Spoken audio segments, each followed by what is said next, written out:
Siya, do not attempt to kill Jesus.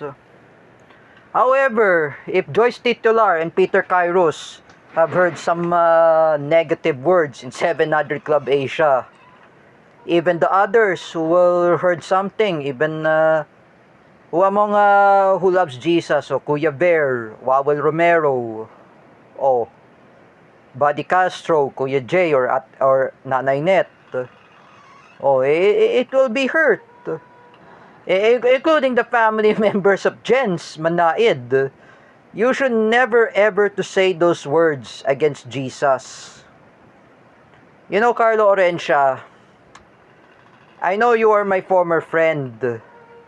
I am suggesting to Shania Kiana to tell her boyfriend, stop doing this, stop forcing me to kill Jesus.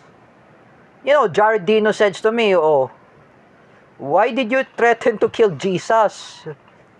If you're born again Christian, Shania Kiana, reprimand Carlo Orencia. If you love Jesus, love Jesus.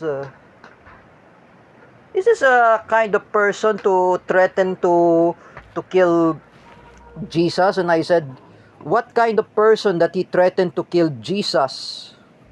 What kind of person? Me, I never supposed to say those words. I going to kill Jesus. It's not really good, Carlo Orencia. You will be happen to my arch enemies, Paulo Cruzada, Dan Mardayaw, or even who else?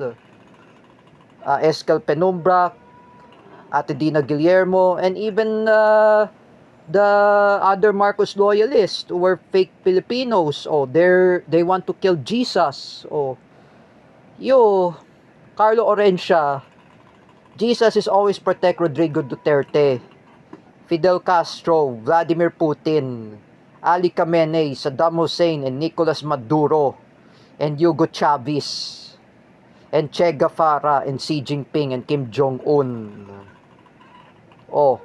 Jesus always protected us. Why did you even say those negatives against Jesus?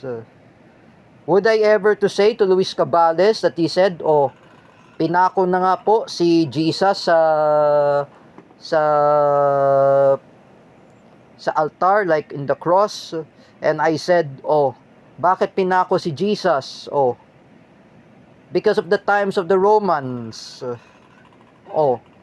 And I do not want to say, Carlo, I am just gonna say to you in my YouTube blog, you need to stop threatening Jesus. However, if you say about those words against Jesus, they will not going to forgive you, Carlo Orencia. I suggest to Carlo Miguel Orencia, don't threaten to kill Jesus. When you do a dirty finger, when you do anything what is not important, then you need to stop this. You know, my Russian friend, Dennis SBO, he's an Orthodox Christian. He doesn't want to kill Jesus. He loves Jesus. If I were you, Carlo Orencia, if you listen to Joyce Titular and Peter Kairos, have you never read about Tanglao? When you say about to Jesus, Carlo Miguel Orencia, that's really hurt to everyone.